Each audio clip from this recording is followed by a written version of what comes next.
Nah, di sini kata Allah, perubahan kiblat ini adalah untuk batu uji, ya.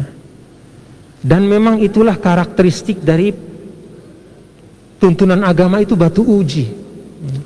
Demikian juga takdir, ketetapan Allah apapun di dunia ini batu uji juga. Termasuk sekarang pandemi ini batu uji buat kita, ya. Jadi batu ujinya itu bukan pada hidup mati, tidak, tapi bagaimana kita merespon takdir Allah ini. Kan ini namanya hidup mati Allah yang tentukan, tapi respon Anda, ikhtiar Anda, hati Anda bagaimana ketika takdir Allah itu datang.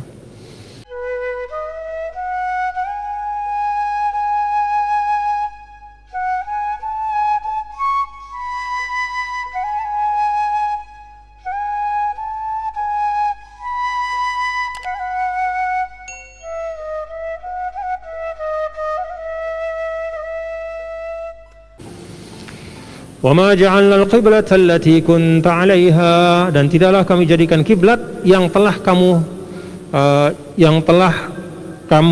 menghadap kepadanya selama 16 bulan, yaitu Baitul Maqdis, illa lina'lama may yattabi'ur rasul mimman yanqalibu 'ala aqibai, kecuali untuk melihat mana yang mengikuti dengan ikhlas.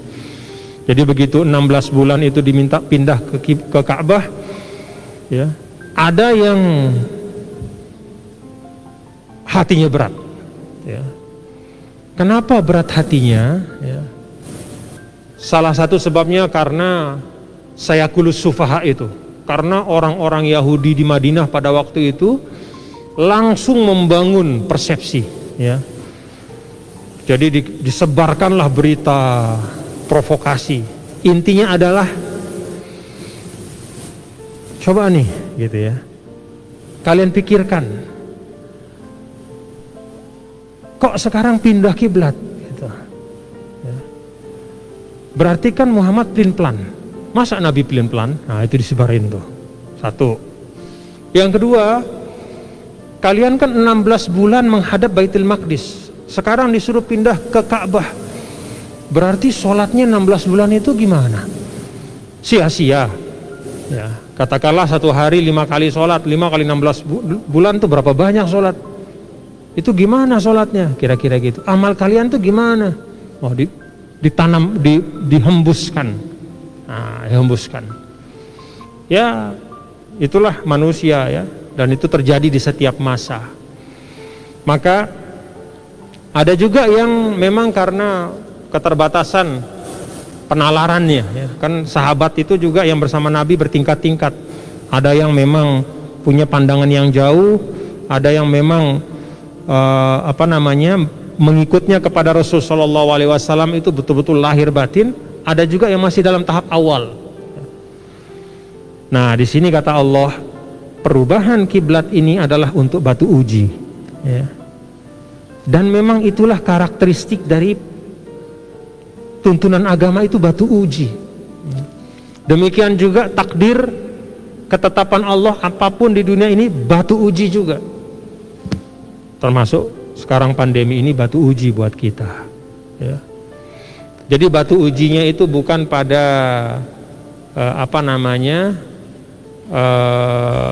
hidup mati, tidak, tapi bagaimana kita merespon takdir Allah ini. Kan ini namanya hidup mati Allah yang tentukan, tapi respon Anda, ikhtiar Anda, hati Anda bagaimana ketika takdir Allah itu datang. Wa in kanat lakabiratan illa 'alal ladzina hadallah. Nah, ini urusan berat, ya. Banyak yang merasa menyayangkan lah, kira-kira, aduh, ngapain kok kita pindah ke Ka'bah lagi?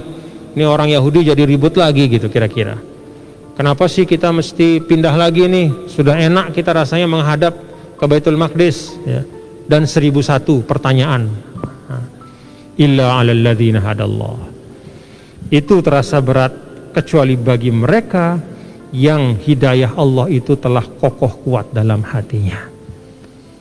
Nah, ini juga suatu pengingat bagi kita, bapak-bapak saudara sekalian, ya, bahwa kalau bisa dalam setiap saat, ya, salah satu dari doa yang jangan hilang dari doa harian kita adalah Allahumma ya muqallibal qulub tsabbit qalbi ala dinik. Minta supaya yang ada itu dikokohkan. Ya. Ini adalah sebagai tambahan dari 17 kali kita membaca suratul Fatihah, yang inti dari suratul Fatihah itu salah satunya adalah ihdinas siratal mustaqim. Jadi ihdinas siratal mustaqim itu sama dengan hadis yang tadi, Allahumma ya muqallibal qulub tsabbit qalbi. Ya Allah yang maha membolak-balik hati, kokohkan hatiku pada kebaikan, pada kebenaran. Itu sama dengan ihdinas siratal mustaqim. Tunjukinlah kami jalan yang lurus. Ya. Kenapa kok tunjuki? Bukankah kita sudah beriman? Nah, bagi yang sudah beriman, maka arti tunjukilah itu adalah kokohkan dan tetapkan kami di atas jalan yang lurus. Jadi ini salah satu sebab kata ulama kenapa suratul Fatihah itulah yang diwajibkan di dalam sholat. Ya. Nggak ada gantinya Fatihah itu dalam sholat. Ya. Nggak ada gantinya. Menurut jumhur ulama, ya, nggak ada gantinya. Artinya itu rukun. Kalau bacaan-bacaan yang lain itu kan sunnah. Misalnya Anda ruku terus nggak baca subhana rabbiyal azimi, ya sah juga rukunya. Cuman ada sunnah yang hilang. Ya. Atau sujud subhana rabbiyal a'la nggak dibaca, diem aja gitu misalnya, diem aja sambil ingat Allah misalnya, ya sah juga rukunya, sah juga sholatnya. Cuman pahala membaca sunnah, doa sunnahnya itu nggak dapat. Tapi Fatihah itu rukun. Kenapa? Karena kata ulama salah satu sebabnya adalah di dalam Fatihah itu ada doa yang sangat penting untuk kita agar dikokohkan iman, ya, supaya dikokohkan.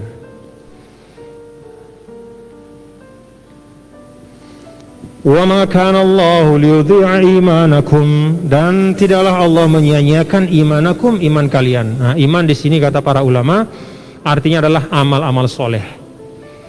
Ya, jadi ketika ayat pindah kiblat itu turun, ada yang bertanya kepada Rasul sallallahu alaihi wasallam, "Ya Rasulullah, saya punya orang tua baru saja meninggal kemarin. Selama 16 bulan di Madinah ini orang tua saya itu sholatnya menghadap ke Baitul Maqdis. Nah hari ini kita kan pindah ke hadap Ka'bah nih. Ya Allah gimana? Sholatnya bapak saya itu yang almarhum itu gimana?" Kira-kira gitu. Ya. Lalu datanglah firman Allah ini, "Wa ma kana Allah liyudhi'a imanakum." Kebaikan yang sudah lalu berlalu sesuai dengan aturan yang sebelumnya itu tidak akan tersia-siakan. Ya. Nah disinilah juga prinsip ya di dalam hukum Islam dan juga di dalam hukum secara umum, ya, bahwa peraturan itu tidak berlaku surut. Ya. Kalau hari ini misalnya ketentuannya A, tapi kemarin ketentuannya B, maka tidak bisa kita menggunakan peraturan yang ada sekarang untuk menilai perbuatan yang dilakukan pada masa sebelum datangnya aturan yang baru. Itu prinsip hukum tidak berlaku surut, itu salah satunya adalah prinsip utama, ya, di dalam hukum Islam dan di dalam hukum secara umum.